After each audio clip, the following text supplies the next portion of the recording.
നമ്മൾ എത്രമാത്രം തങ്ങൾ നമ്മളെ സ്നേഹിച്ചിട്ടുണ്ട്, എന്തെല്ലാം തങ്ങൾ പറഞ്ഞു തന്നിട്ടുണ്ട്. നിങ്ങൾ ഉറങ്ങുമ്പം വിരിപ്പ് കൊടയണേ, പുതപ്പ് ശരിക്ക് കൊടയണേ, ഉറങ്ങാൻ നേരത്തെ അടുപ്പിലെ തീയൊക്കെ കെടുത്തിയിട്ട് തന്നെ ഉറങ്ങണേ, വാതിലടക്കണേ, പാത്രം കമഴ്ത്തി വെക്കണേ, മൂടി വെക്കണേ, വലിയ ഇഴജന്തുക്കളും വീഴാതിരിക്കാനാണ്.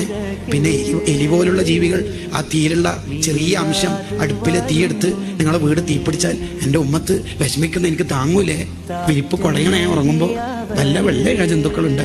ഇങ്ങനെയല്ല ആരാ പറഞ്ഞിരുന്നത്? നമുക്ക് 50 വക്ത് നിസ്കാരം കിട്ടിയ സമയത്ത് 9 പ്രാവശ്യമല്ലേ അള്ളാന്റെ അടുത്തേക്ക് മടങ്ങി പോയത്.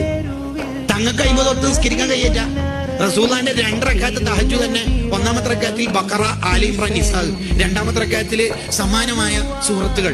5-6 മണിക്കൂർ നീണ്ട തഹജ്ജുദ് ഉണ്ട് നബി സല്ലല്ലാഹു അലൈഹി വസല്ലം 2 റക്അത്ത്. ആ റസൂലുള്ളാഹിക്ക് ഇപ്പൊ 50 വക്തെല്ലാം വലിയ സംഭവം.